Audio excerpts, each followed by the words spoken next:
Ayan, katulad ko nagsusuot na antipara, Sister L. Ikaw din eh. Antipara. Gusto ko yung word mo talaga, antipara. Ano ka mga probinsyano, antipara ang tawag namin sa eyeglasses. Ganyan din sa amin. Ako naman lang kayo, may astigmatism tsaka malabo paningin ko. Oo, ayan. Kaya yung pong mata ni Sister L, doktora, ano na yan eh. May lens na microscope yung mata niya. Ayan. Contact lenses lakay. Contact lens ba yan? Kala ko microscope. Sandali lang mga let. Ano ang latest sa Malacanang? Ano ang L? Na ngayon pala ay tinatawag na Sight Saving Month. Meron palang ganyan, ano ha? Kaya ngayon pong umaga mahabigan, maswerte po tayo dahil may mga optometrics tayong optometrician ba o optometrics? Optometrist lakay. Optometrist. Ayan. Yes. Oo. Bisita natin para bigyan tayo ng karagdagang kaalaman kaugnay sa pangalaga ng ating mga mata, Sister yes. L. Sa mga malalabo ang paningin at may karamdaman sa paningin. Sila kaya ay nagpapalit din ng mata? Yung iba naman lang kayang gumagawa. Ophthalmologist yata yan. Ayan. Ophthalmologist. Anyway, bisita natin si Dr. Adele Concepcion, Vice President of Optometric Association of the Philippines o OAP. Dr. Adele Concepcion, magandang umaga po, Doc. Magandang umaga po sa inyo. Ayan, pakicheck yung pakicheck yung microphone ni Dr. Adele. Ayan. At kasama rin natin si Dr. Sally Simbahon Coloma. Aba, Coloma, Ilocana ka siguro, Coloma ang asawa mo, Apo Doktora. Actually, yung asawa ko po ang Coloma. Ayan, kaya nga po Ilocano yung mga Coloma, yes, mga Ilocano yan eh, ha? Siya po ang dating presidente ng OAP. At si good morning Doktora. Ayan, good morning po, Lakay. Ayan, si Manong Sani Coloma ba ang asawa nyo? Kamag-anak po ng asawa ko. Oo nga pala, hindi nga pala. Ayan, kilala natin si Mrs. Coloma. At kasama natin si Dr. Christine Ann Concepcion, ang secretary ng OAP Camanaba Chapter. Dr. Christine Ann, good morning. Good morning po. Ayan, tignan mo nga naman yung mga sama ng mga optometricians. Ayan. Optometrist lakay. Optometrist. Ayan, tignan mo naman sa mga optometrist, ha? Itong dalawang bisita natin, dati mag-shota lang ito eh. Ngayon mag-asawa na pala. Ayan. Abay sumali rin siya sa anniversary ng DCRH Operation Tulong lakay. Operation Tulong po. DCRH mismo, Dr. Adele, ha? Mukhang DCRH po.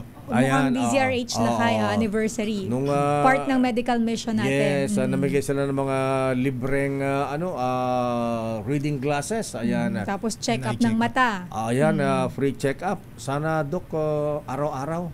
Huwag namang araw-araw. Ayan. Sabi lang kay, abuso na yan. Anyway, Doktora Sally Simbahon, ma'am, so ano po ang layo nitong Sight Saving Month? Ano ang ginagawa niyo pagka ganitong buwan ng Agosto? Akala ko Ghost Month ang August eh, ha? Sight Saving Month pala ito. Yes, since 1980, celebrate po natin yung Sight Saving Month. Kasi gusto nating bigyan ng awareness ng mga tao, no, sa kahalagahan po ng pangangalaga ng mata at sa ating paningin. Ayan. So, sa pangalaga ng mata, Dr.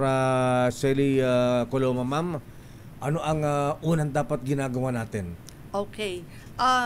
Actually, because of the impending increase now of errors of refraction, especially myopia, no? Especially in children. Yes, and the increased blindness also, no? So kailangan po ang ating mga kababayan ay magkaroon ng panahon or atensyon na bibigyang panahon ang kanilang mga mata na ipa-check up or pumunta sa optometrist or ophthalmologist kung kailangan para mapa-check up po, masuri po ang kanilang mga mata every now and then, no? Huwag nating antayin na mayroon ng grabing sitwasyon, no? Kailangan kung mayroon bang mga sakit sa mata, magamot agad. Kung may mga error of refraction man, ay makorek agad, no? At huwag na nating bigyan ng panahon na or pagkakataon na lumala pa, no? Ayan, and it will lead to blindness, no? Kasi Dr. Adele Concepcion, kadalasan po ayan, katulad ni Sister L, pupunta lang sa mga eye sa optometrist, pagka malabo na yung mata, ayan. Ano ba yung mga sintomas na nararamdaman ng natin para sabihin natin na, uy, kailangan magpa-check up na aking mata bago pa mabulag? Dr. Adel. Meron po tayong mga tinatawag na error of refraction. Okay. So, unang-una po doon yung tinatawag na mga nearsighted o yung mga myopic. Pag nearsighted, ibig sabihin malabo yung paningin sa malayo, sa malapit malinaw. So usually, meron mga pang-correct na mga eyeglasses doon para lumiwanag yung paningin nila at distance. Meron din po mga tinatawag na astigmatism or yung mga presbyo. Ganun po yung mga nag-i-start ng mga 40 years old, lumalabo na yung paningin nila sa malapit, so kailangan naman po ng reading glass, eyeglasses or contact lenses po. Ayan. Doktora Christian, bakit ganun po? Minsan, ang babata pa, nakasalamin na. Ito ba inborn yan o gawa nung kagagamit ng mga gadget? Technology, nung gadget. Tama po kayo, sa gadgets po. Sa gadgets. Kaya yung mga batang ginagawang babysitter cellphone, bawal po yun. Yung mga maliliit pang babies na mga 1, 2, 3, 4, ganun. Dapat wala muna silang cellphones. Yung gadget na na iPad para tumahan yung bata, minsan lalo pag nasa restaurant, nakita ko para tumahan yung bata, nakaharap yung iPad kung ano ng mga nandun. Yung ba nakaka-apekto rin sa eyesight ng isang sanggol, bata? Opo. Baka mabawasan yung talino nila pagka ganun. Pati talino, nakakabawas ng talino. Dr. Selly? Gusto ko lang i-elaborate kung bakit po, no? Kasi ang ating mga kabataan medyo nagde-develop pa ho yung eyeball. And then yes, and then kung ibabad mo siya sa gadgets, no, magdamag maghapon, nagiging yaya na yung gadgets niya. So nakatutok ho yan sa malapit. At dahil malambot pa po yung eyeball ng bata, na-elongate po yon, nagkakaroon ng deformity which cause a lot of myopia, no? We have a lot of children. Ako, may mga patients ako, 4, 5 years old, ang tataas na ng nearsighted.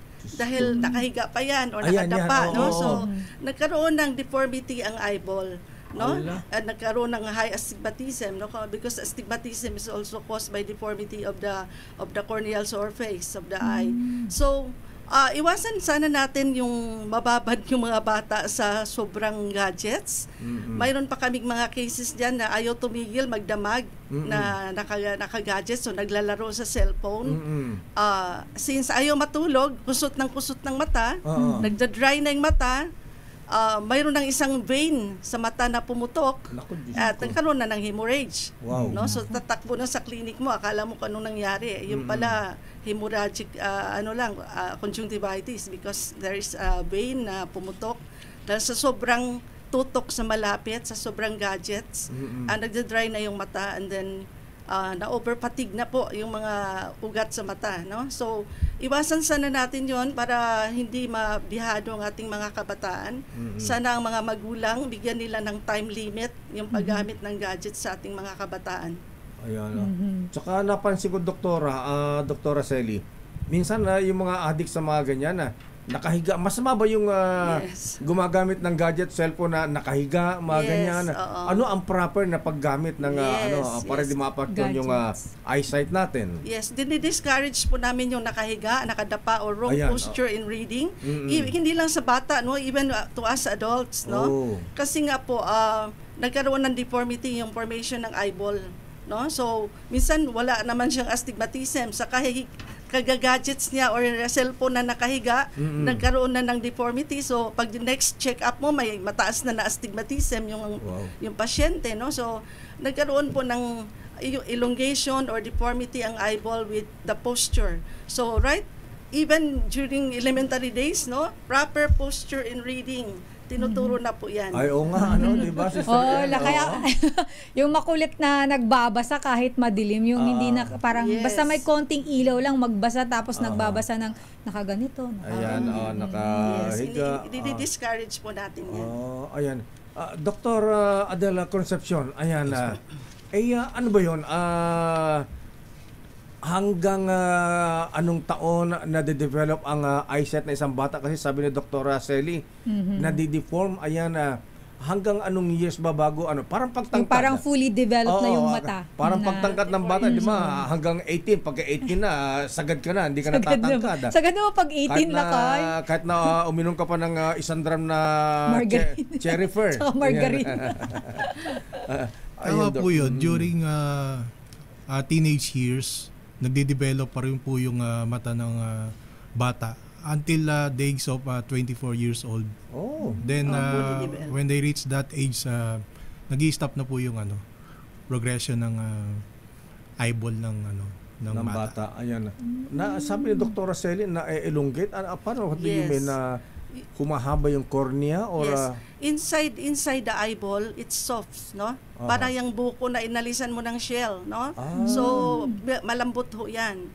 Kaya nagkakaroon po ng elongation or deformity because of the posture and sobrang tutok sa malapit. In fact, we have fear na by 2050 the population will be one-half myopic or nearsighted, no? Because of sobrang near work at sobrang gadgets ng mga tao. Estimated 4.7 billion will become myopic by 2050. No? So, yan ang iiwasan sana natin, no? Although we have may mga may mga paraan para maiwasan natin 'yon, no? So, we have to really go and consult to the proper eye care practitioners, no? The optometrists, the ophthalmologists, para po matugunan agad yung mga kapansanan sa mata. At maiwasan natin na magkaroon ng gano'n, no? In fact, yung sobrang myopia can also cause blindness, no? Or retinal detachment. Talaga? No? And then is an uncorrected refractive error, yung mga refractive error na pinabayaan lang, hindi naman kinorek. Nagiging, ang tawag namin dyan is amblyopia or temporary blindness, no? Actually, hindi naman talaga blind yung mata, nang hina na or parang kinalawang kasi hindi tinugunan yung need, no? Pinabayaan na lang siya malabo, no? So it comes a time na wala na talaga makita, ay pagpunta sa iyo kahit na anong gawin mo ng lente o contact lenses, hindi mo na ma-improve kasi nagkaroon ng amblyopia or temporary blindness. So we have some therapies for that, no? Tinitherapy namin, and then unti-unti habang bata pa na natutugunan naman. Dr. Christy Concepcion, na yung mga ganyang problema sa mga bata o kaya may edad na, nakukorek ba ng salamin? Opo, nakukorek po. Pero may time na kagaya ng sinabi ni Doc Selly, kapag napabayaan, kahit ikinokorek mo na, hindi mo siya maa-achieve ng 2020. Mag-stop siya. Ang problema po kasi, marami po kasing pinupuntahan ng mga hindi naman doktor. Maraming, kumbaga, nape-fake. Ganun ba? Oo. Tapos meron din po nabibili online. Ayan. Meron din po, masyadong mabilis sa online. Dr. Adel, alam mo sa mga mall, minsan tayo mga medyo nagkakaedad na pagkakailangan natin ng reading glasses, di ba? Susukat lang, ano bang grade mo? 150, 200, 160, 175. Tama ba yun na bababasahin kasi Sir El na di ba? May papel na gano'n. Usually, gano'n. Kung saan yung, ang komportable na malinaw yung binabasa mo, yun na ibibigyan na reading glass sa'yo. Tama ba yun, Dr. Adel? Mga gano'n? Na pamantayan? Mali po yun. Ala? Kailangan po yung proper eye check-up. So yung tinatawag nating refraction sa clinic. Para hindi po yung tansyad na lang. Kasi minsan po yung mga reading glass na yon laging parehas lang yung grado. Minsan magkaiba yung grado, mataas yung kabila, mataas yung... hindi pare-pareho. Ako ganun ako lakay. Tama, magkaiba sa left and right. Lalo na pong may strain yung mata, masisira. Ganun ba yun? Lahat po ng bawat mata natin, may measurement yan na hindi pare-parehas. Tama, yun. Problema pala yun. 150 lang ako, 200 lang, mga ganun. Hindi pantay yung yung eyesight Yung- mo, oo. left and right. Left and Ayan. right magkaiba. Pati Magkaiba. pati pala Doc, yung astigmatism may magkaiba rin pala yun minsan. Kasi Yes, yung ma'am. akin Mga magkaiba axis po rin. yun na kailangan tama or tumpak, no? Hindi basta-basta na lang magsuot ng hindi na-check up talaga yung tamang grado. Ayan. Marami kaming cases na ganyan galing sa sa hindi sa downtown Manila, no? Sa na talagang pagdating sa clinic puro mali ang grado, no? Kaya we have to really check the eyes, especially the pupillary distance. Wow. Kasi it could create a lot of disalignment or prismatic effect, no? So kailangan po, in fact, in our guidelines, we discourage yung RTW na reading glasses na Ayan, ay ready to mamigay. wear. Basta na lang Oo. mamigay, basta na lang lalo ng ating mga politicians. Sorry ha, but we discourage na basta lang mamigay ng reading glasses na walang sukat po ang mata. So we have to really encourage prescription eyeglasses, no? Ayun. Kahit reading glasses lang po yun, kailangan prescribe, no? Oh. Yung tamang sukat, tamang pupillary distance ng dalawang mata Nako. para po makatugon sa tamang correction. Guilty ako At dyan na makatulong Sister po. El, Ah. doktora. Ayan, Guilty ka ba, Lakay? Ito, nabilo lang sa SM2 eh. Sabi ko, mura ito. Ano, presyong Ilocano eh. At wala. Presyong Ilocano eh. Mali na nang binabasa ko. Pwede na ito. Ayun, abay ka lang pala magpa-refract sa inyo. Ayan. Yes, kasi kung hindi Ah. mapwersa yung kabilang mata or undercorrected naman yung kabilang mata, Kaya so pa- kailangan po tukma. Kaya pala minsan nagluluhay isang mata ko. Ganun ba yun? Alam mo na, Lakay, kailangan na natin magpa-check ng mata kila Ayan. Doc. Yes, Oo. Okay. In fact, yung ating logo ngayon sa DOH, no? I can do it, magpatingin para okay ang paningin. Ayun. Ayan. Diba? Okay, Dr. Sally Coloma, ma'am. Ayan, bilang Sight Saving Month na ngayon. Ayan, saan po sila pwedeng, meron ba kayo sa inyong association sa Optometric Association of the Philippines? Meron ba kayong hotline na pwedeng tawagan na ating mga kababayan para kung may problema sa paningin, ay pwede pong humingi ng advice sa inyo, doktora?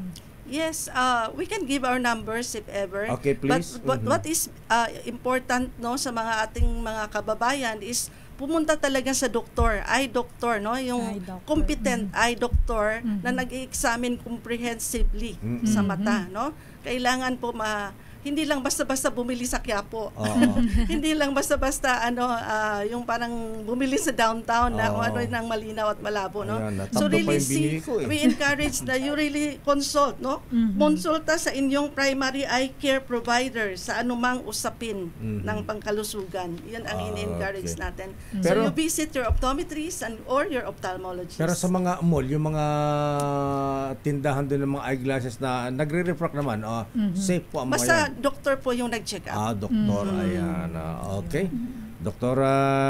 Sally Coloma at Dr. Adela Concepcion, Dr. Cristiana Concepcion, maraming salamat po sa inyong pagbibigyan ng pag-educate po sa amin. Ayan, kung paano natin pangalagaan ang ating mga mata. Mga mata. Pero paano naman, Lakay, may pahabol ako, paano naman po mga Doc yung medyo nagkakaedad na may mga katarata, lumalabo na talaga yung paningin. Ano po Ayan. yung pwede nilang gawin para po kahit pa paano ma-lessen or ma-control yung pagtuluyang paglabo po ng kanilang mga paningin? Katarata ba? Kasi Kaya ng actually, contact lens yan? ang visual impairment ngayon sa Pilipinas, more than 2 million na, no? Wow. And most of that is cataract, no? Opo. Most of that is glaucoma, no? So, and then, actually, 90% of this visual impairment can be corrected, can be helped, no? Kung natugunan lang agad at Opo. hindi na napabayaan. So, ang first approach talaga, dahil ang marami ngayon ay ang optometrist, no? Kunti lang ang ophthalmologist. So, ang first line of approach on eye care is the optometrist. Now, when the optometrist can see na mayroong mga ibang Malala kondisyon na. na kailangan pa po ng further examination and Operation na. treatment or maybe surgery, no? We have to refer them to the ophthalmologist. Okay. Maraming salamat, Dr. Sally Simbahon Coloma, ang dating Pangulo ng OAP, Dr. Adel Concepcion, Vice President ng OAP, at Dr. Christine Ann Concepcion, ang Secretary ng Optometric Association of the Philippines. Thank you and good morning. Maraming salamat po sa pag-educate po sa amin, sa ating mga listeners. At warning na rin sa mga anak na addict sa mga gadget. Ayan. Ayan, alam nyo na ha. Ayan. Huwag nyo palaruin nyo na lang. O kaya kayo na mismo makipaglaro sa mga anak nyo. Huwag na yung gadgets. Teka, doktora, meron daw ba kayong hotline? Ayan, na pwedeng hotline, tawagan. Pwede po yung ibigay O yung number Facebook po page ninyo. po. O FB page. Yes, we have the OAP Secretariat. Maybe I can leave this to you. Okay. Ayan, This is sige po. guidelines of our association. Sige. Ayan. We have here all the laws stated, no? Kung anong mga law ang in-observe natin. And then we have here the hotline. Ayun, meron And then we na yan. have the cellphone number also. Okay. And even the address of our office. Thank Ayan. you, Optometric Dr. Association of the Selly Philippines. Coloma, Dr. Adel Concepcion, and Dr. Christy Concepcion. Thank you and Thank you good morning. morning. Much. No? Thank you po. At, At yun nga, I can do it. Magpatingin para okay ang paningin. ayan, Yun. sight saving Side saving month Saving po month. itong August. So, Ayan. bigyan Meron po natin kaming ng motorcade atensyon ang sa August pagpa-check up sa ating mga 11. mata. Ano sabi mo? May motorcade po kami sa August saan? 11 Saan sa po yan? Kamanava. Yes, Kamanaba. Motorcade. So, may bigay po kayo ng mga reading classes? Flyers. Flyers. Actually, we will just go Kamanava, no? And then, mayroon kami mga banners, balloons, and then Okay. awareness, public Awareness, awareness ayun. on eye care. Okay, maraming salamat po sa ating mga bisita, Dr. Concepcion, Miss and Mrs. Concepcion, and Dr. Selly Simbahon Coloma. Thank you and good morning. Thank you very Thank much. you. And God bless. Oras, Sister L. It's 9:25.